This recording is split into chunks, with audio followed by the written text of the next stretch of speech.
नमस्कार प्यारे बच्चों, प्यारे भक्तों। हमारे चैनल ओल इज वेल राशिफल में आपका स्वागत है। हर रोज की तरह नए राशिफल के साथ आज हम बात करेंगे कन्या राशिफल के बारे में।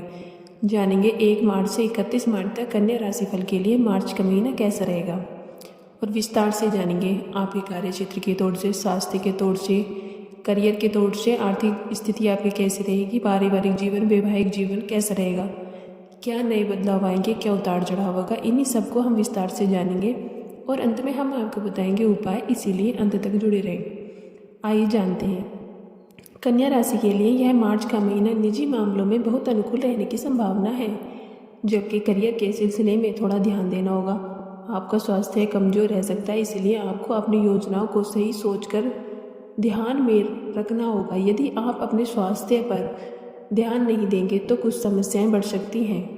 देश से बाहर जाने में सफल हो सकते हैं। यदि आप एक राज्य से दूसरे राज्य में बदलाव करना चाहते हैं तो उसके लिए भी समय अनुकूल रहेगा। धार्मिक क्रियाकलापों में काफ़ी मन लगेगा, उसमें खर्च भी होंगे और आपकी आर्थिक स्थिति ठीक ठाक रहेगी। विद्यार्थियों के लिए एकाग्रता को बढ़ाना आवश्यक होगा, क्योंकि समस्याएं उनका दिमाग विचलित करेंगी। प्रेम संबंधों में प्रगढ़ता आएगी। जब तक संबंधों में कुछ परेशानियों के बाद अच्छे समय की आड़ दिखेगी। आइए जानते हैं करियर के दृष्टिकोण से आपके लिए महीना कैसा रहेगा। करियर के दृष्टिकोण से देखें तो दशम भाव के स्वामी बुध महाराज कुंडली के 6ठे भाव में सूर्य शनि के साथ स्थित रहेंगे। आपको अपनी मेहनत का पूरा फल मिलेगा। आप जितनी मेहनत करेंगे आपको अपने कार्य क्षेत्र में उतनी सफलता मिलेगी।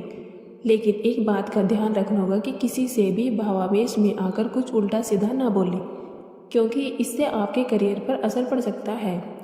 यदि आप कोई व्यापार करते हैं तो राहु पूरे महीने आपके शतम भाव में विराजमान रहेंगे। बृहस्पति देव जी अष्टम भाव में होने और आपको अपनी योजनाओं पर थोड़ा ध्यान देना होगा। जल्दबाजी में आकर कोई निर्णय लेना आपके लिए नुकसानदायक साबित हो सकता है। महीने के उत्तरार्ध में सूर्य बुध के साथ आपके शतम भाव में प्रवेश करेंगे, जहां पर पहले से ही राहु विराजमान है। ऐसे में आपके व्यावसायिक साझेदार से संबंध बिगड़ सकते हैं, लेकिन आपको धैर्य नहीं खोना है, बल्कि अपने व्यापार पर आंख गड़ाए रखकर मेहनत करते रहना है। आने वाले समय में इसका आपको लाभ मिलेगा। आइए जानते हैं आपकी आर्थिक स्थिति कैसी रहेगी।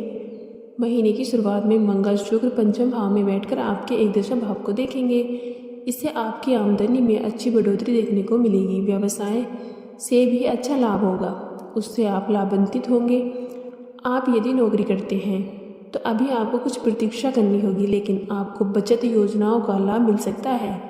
यदि आपने कहीं पूर्व में निवेश किया हुआ है तो इस दौरान उस निवेश से भी आपको अच्छे लाभ प्राप्त हो सकते हैं और आपकी अच्छी आर्थिक स्थिति आपको कुछ नया काम करने को सोचने का मौका देगी। महीने के उत्तरार्ध में मंगल और शुक्र के 6ठे भाव में जाने से खर्चों में तेजी आएगी, जिस पर नियंत्रण रखना आपके लिए थोड़ा सा चुनौतीपूर्ण हो सकता है। वाहन या प्रॉपर्टी खरीदते समय थोड़ी सावधानी रखें। आइए जानते हैं आपका स्वास्थ्य कैसा रहेगा। यह महीना स्वास्थ्य के दृष्टिकोण से उतार चढ़ाव से भरा रहने वाला है। पंचम भाव में मंगल, शुक्र 6ठे भाव में सूर्य, शनि और बुध, शतम भाव में राहु और अष्टम में बृहस्पति के संयोग के कारण आपकी पाचन क्षमता थोड़ी कमजोर हो सकती है, जिससे पेट खराब हो सकता है। इसके अतिरिक्त आपको रक्त से संबंधित कुछ समस्याएं जैसे कि अनियमितता, रक्तचाप, रक्त की अशुद्धि जैसी समस्याओं का सामना करना पड़ सकता है। वाहन चलाते समय सावधानी बरतें। अपनी सेहत पर पूरा ध्यान रखने से आपको फायदा होगा। ऐसे में स्वास्थ्य में भी सुधार आएगा। आइए जानते हैं प्रेम और वैवाहिक तौर से आपके लिए महीना कैसा रहेगा। यदि आपके प्रेम संबंध की बात की जाए तो महीने की शुरुआत में ही मंगल और शुक्र जैसे ग्रह पंचम भाव में विराजमान रहेंगे। यहाँ उपस्थित होकर उच्च मंगल आपको अपने प्यार में हद से गुजरने को मजबूर कर सकते हैं और आप अपने प्रियतम के प्यार में सरोवर रहेंगे और उनके लिए नए नए गिफ्ट लाएंगे। उनके साथ घूमने फिरने जाएंगे, किसी अच्छी जगह छुट्टी बिताने भी जा सकते हैं। यह समय आप और आपके प्रियतम के लिए सबसे ज़्यादा रोमांटिक समय होगा। महीने का उत्तरार्ध कुछ कमजोर रहेगा। अपने रिश्ते को प्यार में संभालना आपके लिए अच्छा होगा। यदि आप विवाहित हैं तो महीने की शुरुआत अच्छी रहेगी।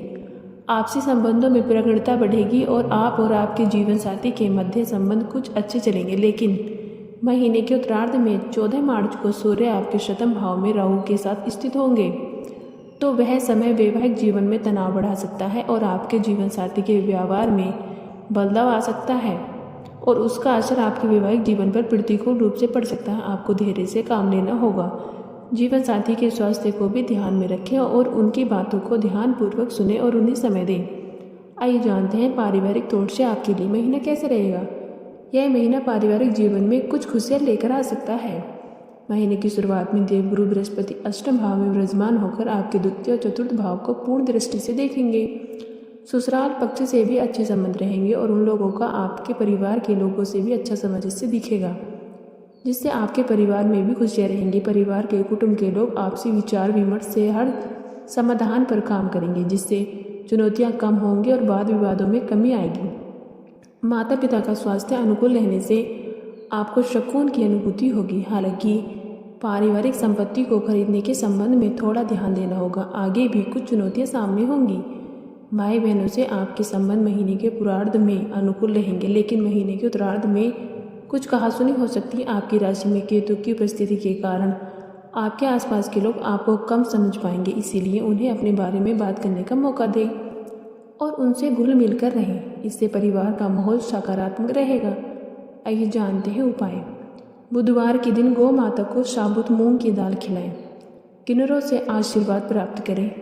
दक्षिण दिशा की ओर मुख करके अपने पूर्वजों को याद कर उन्हें प्रणाम करना चाहिए। मंगलवार के दिन रक्तदान करना भी आपके लिए लाभदायक रहेगा।